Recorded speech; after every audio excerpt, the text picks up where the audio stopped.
Mobile था सा।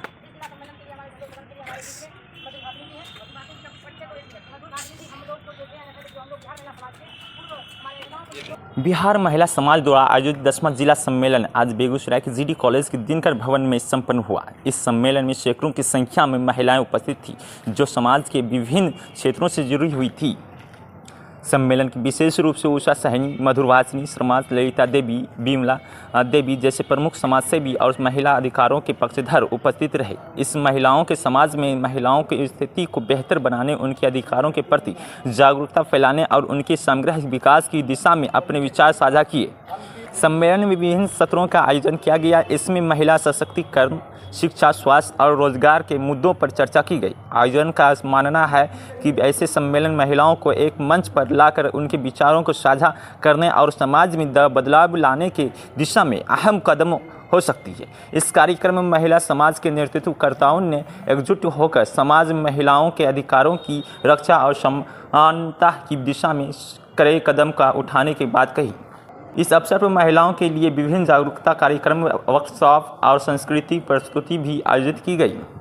सम्मेलन के अंत में सभी यह संकल्प लिया कि वे समाज में महिलाओं के उत्थान के लिए मिलकर काम करेंगे और हर कदम पर महिलाओं के सशक्तिकरण को बढ़ावा देंगे। यह सम्मेलन एक मील का पत्थर साबित हो सकता है, जो न केवल बेगूसराय बल्कि पूरे बिहार में महिलाओं की स्थिति को बदलने में सहायक हो सकता है। ऐसी ही खबर के लिए, इंटरेस्टिंग वीडियो के लिए आप हमारे साथ जुड़े रहें और हमें सब्सक्राइब फॉलो कर लें, जिससे आने वाली सभी वीडियो सबसे पहले आप तक पहुँचे। धन्यवाद।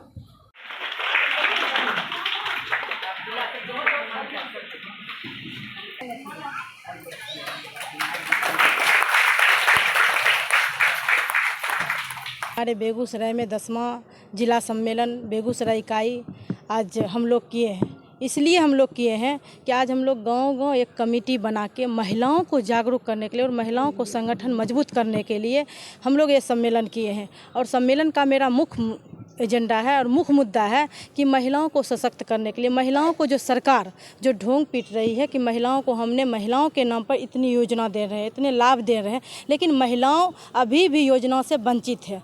गांव-गांव जाकर अभी देख सकते हैं महिलाओं के नाम पर महिलाओं को ठगी जा रहे हैं, या आवास योजना पर हो, या 7 निश्चय योजना के तहत हो, या नल जल योजना हो, यानी अन्य योजना जो जन कल्याण योजना हो, उस योजनाओं के तहत महिलाओं को ढिंढोरा पीट रहा है। अभी भी महिलाएँ हमारे कहते हैं सुरक्षित की बात करते हैं सरकार कि हमारी महिलाएं सुरक्षा हम दे रहे हैं, सुरक्षित हैं। आप बिल्किस बानो से लेकर हमारे महिलाएं मुजफ्फरपुर गिरिकांड की योजना घटना हो, या हमारे गाय घाट की घटना हो, या हमारे पटना की घटना हो, हमारी तमाम महिलाओं को जो आज घटना देख रहे हैं, महिलाओं के साथ जो घटना हो रही है, इसकी आवाज़ के लिए आज बिहार महिला संकल्प ले रही है। और बिहार महिला समाज लगातार वर्षों से ये आंदोलन कर रही है महिला सुरक्षा के लिए, महिला के शोषित को आवाज़ उठाने के लिए, महिला संघर्ष के लिए। आज हमने इस सम्मेलन के आह्वान कर रही हूँ।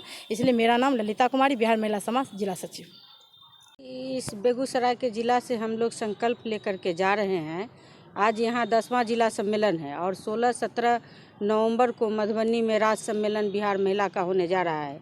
उसमें पूरे बिहार से, हर ज़िले से 10-5 महिलाएं जो डेलीगेट चुना के जाएंगी, उनके साथ हम लोग बैठ कर के वहाँ समीकरण और दिशा तय करेंगे, जो हम लोग को किस दिशा में जाना है, जो हमारी महिलाएं सुरक्षित रहेगी।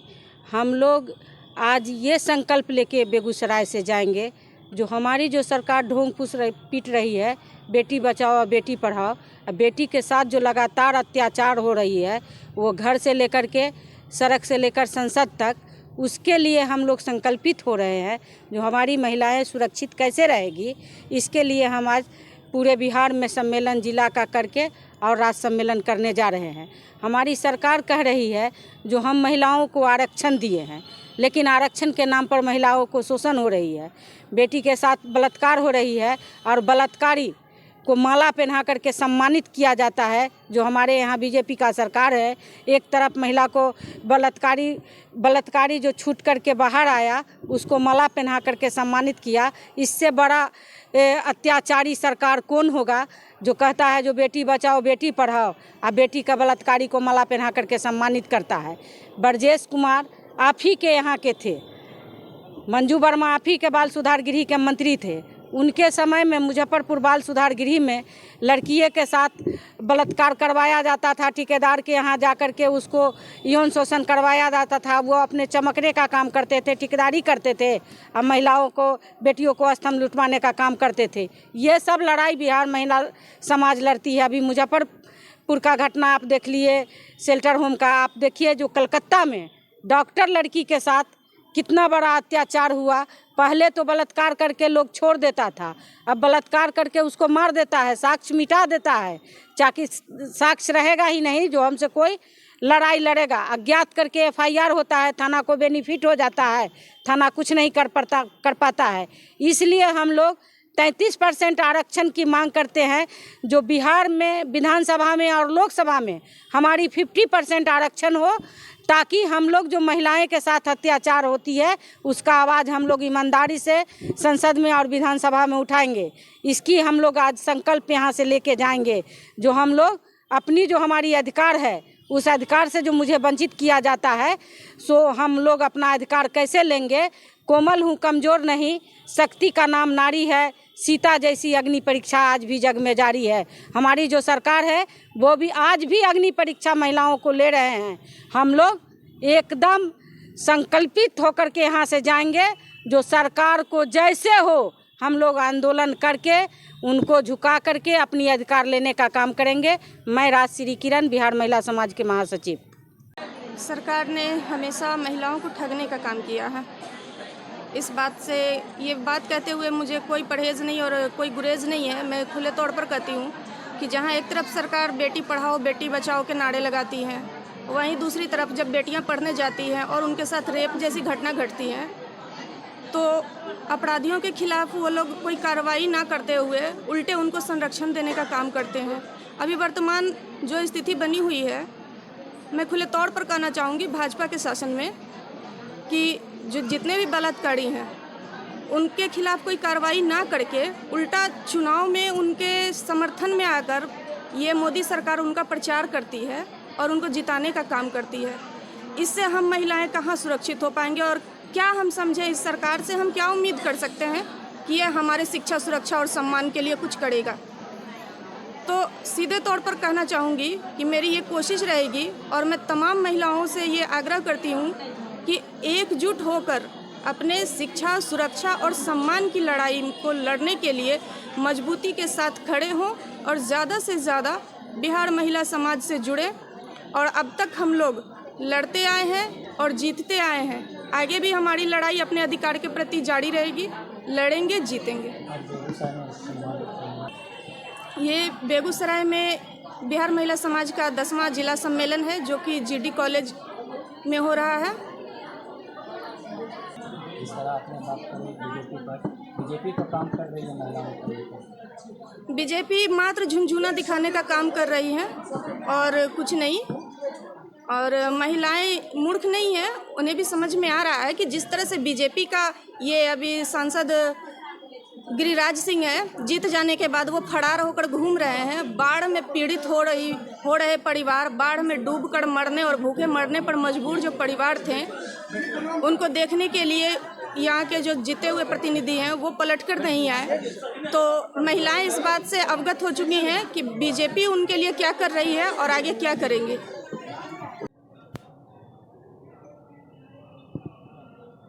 सम्मेलन में महिलाएं भी भाग ली हैं, युवतियां भी भाग ली हैं, खासकर जो छात्रवृत्ति की छात्राएं हैं वो काफ़ी बढ़ चढ़ के आज भाग ली हैं। तो इन चीज़ों को कैसे देखते हैं, क्या लगता है जिस लिहाजे से ये बैठक की गई, जो सम्मेलन रखा गया है, अब लोगों में जागृति बढ़ती जा रही है?